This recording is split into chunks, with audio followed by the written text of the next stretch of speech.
As Sister Jamila lights her candle, she whispers a prayer passed down to her through over 40 generations of her family. The rising smoke carries her prayer high into the heavens. She is a member of the original Christian church, started almost 2,000 years ago.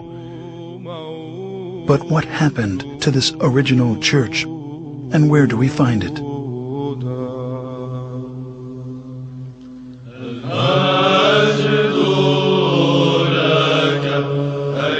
At that time, those believers in Jesus Christ joined together with the apostles, establishing the first organized church community in the city of Antioch.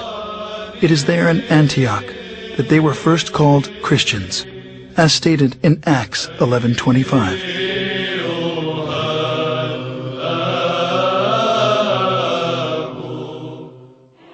Scholars estimate there are over 2,600 groups today who lay claim to being the church, or at least the direct descendant of the church described in the New Testament.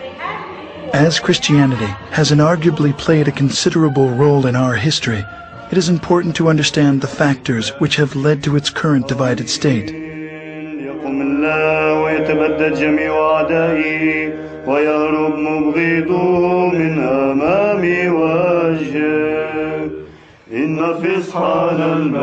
With the birth of the Church of Jesus Christ at Pentecost, the apostles made many missionary journeys. Over time, 5 patriarchates were established in Antioch, Jerusalem, Rome, Alexandria, and Constantinople. The apostle Peter was the first bishop of Antioch. 12 years later, he became the first bishop of Rome, leaving the apostle Paul as the head of the Antiochian church, while James, the brother of Jesus, was the first bishop of Jerusalem. Even though they were in full communion with one another, disputes arose over the adherence to the Old Testament law.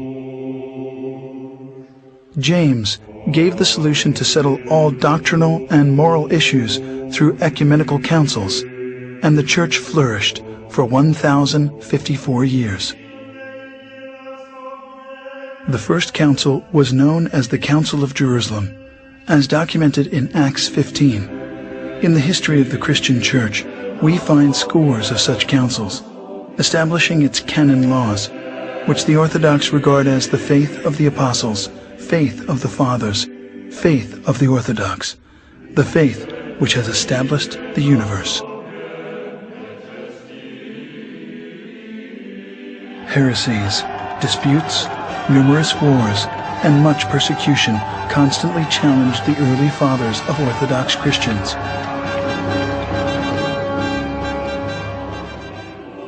But because the church was unified, it continued to survive. At the Ecumenical Council in 325 at Nicaea, the bishops decided they needed a creed.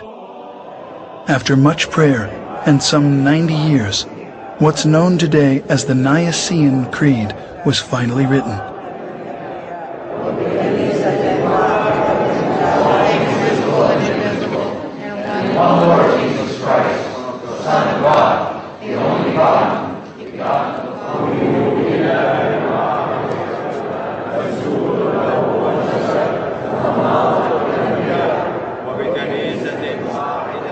Between the years 325 and 787, 7 meetings were held to establish the laws of the Church. These became known as the 7 Ecumenical Councils.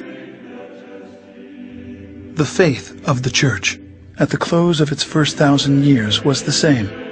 The doctrine, the creed, the government were all recognized as one, everywhere. This one church was the Orthodox Church, which has weathered many attacks. This cohesion, however, was soon to end.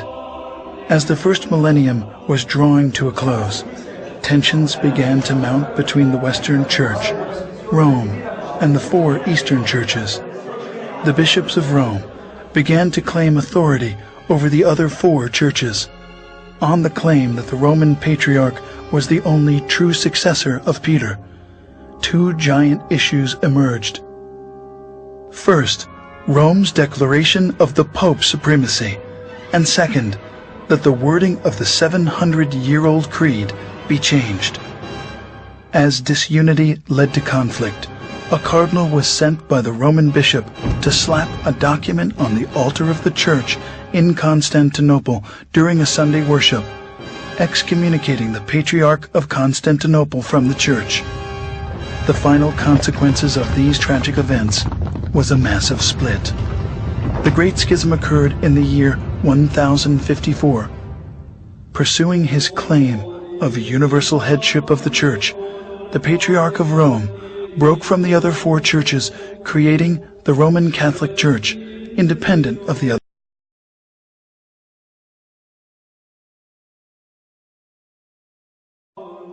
Meanwhile, the four Eastern or Orthodox Patriarchs continued to carry on.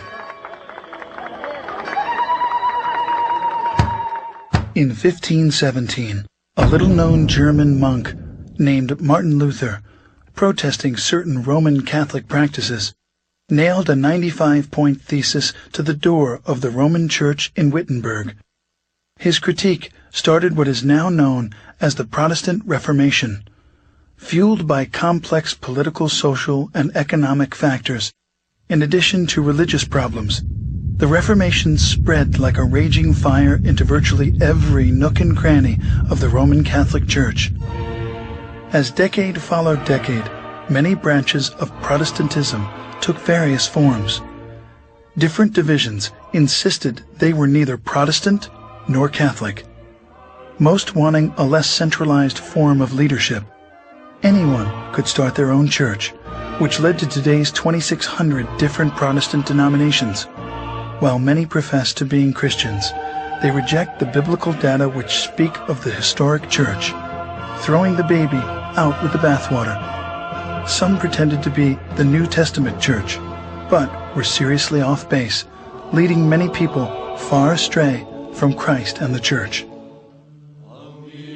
But that first church of the apostles, despite persecution, political oppression, and desertion, miraculously carried on. Today, the four patriarchates remain intact, in full communion, maintaining the original apostolic faith of the New Testament record. The holiest two Christian shrines, the Nativity, where Jesus was born, and the Sepulchre, where Jesus was buried and resurrected, are still protected to this day by the Orthodox Church. As the 165th direct successor to the Apostle Peter, the Patriarch of Antioch, Ignatius IV, presides on a street called Straight, as is mentioned in the Bible. Patriarch Ignatius IV took his name after the great martyr Ignatius I, who was the third to preside on the throne of Antioch from 67 to 107 AD. Records of Orthodox tradition hold that Ignatius of Antioch was the young child Christ took up into his arms in Matthew 18:3. We did not invent orthodoxy. Churches cannot be invented. And nobody can make a church. And Christ is the only one who spoke about his own church. And we believe that we stick to orthodoxy because it is his own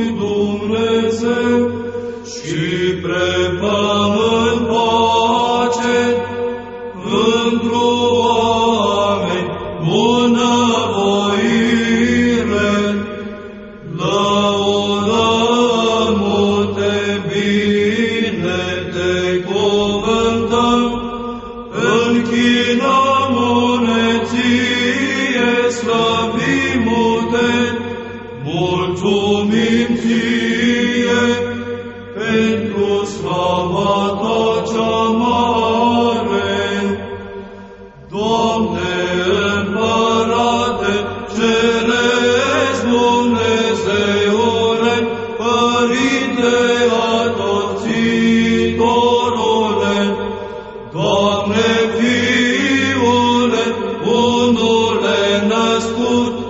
Iisuse Hristoase și Duhule Sfinte, Doamne Dumnezeule, mielușelului Dumnezeu, Fiul Tatălui, Cel ce ridici păcatul lumii, miluiește-ne pe noi, Cel ce ridici păcatele lumii.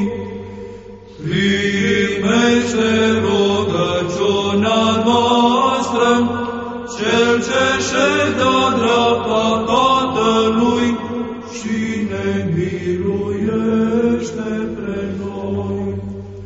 Că Tu ești unul Sfânt, Tu ești unul Domn Iisus Hristos, într-o slava lui Dumnezeu, Tatăl Amin. În toate zilele bine Te voi cuvânta și voi lăuda numele Tău în veac și în veacul veacului. Învrednicește-ne, Doamne, în ziua aceasta, fără de păcat să ne păzim noi. Bine ești cuvântat, Doamne Dumnezeul părinților noștri, și lăudat și preaslăvit este numele Tău în veci. Amin. Fie, Doamne, mila Ta spre noi, precum am nădăjduit într-o Tine. Bine ești cuvântat, Doamne, învață-mă în dreptările Tale. Bine ești cuvântat, Doamne, învață-mă în dreptările Tale. Bine ești cuvântat, Doamne, învață-mă în dreptările Tale. Doamne, scăpare Te-ai făcut nouă în neam și în neam. Eu am zis, Doamne, miluiește-mă, vindecă sufletul meu, că am greșit Ție. Doamne, către Tine am scăpat, învață-mă să fac voia Ta, că Tu ești Dumnezeu.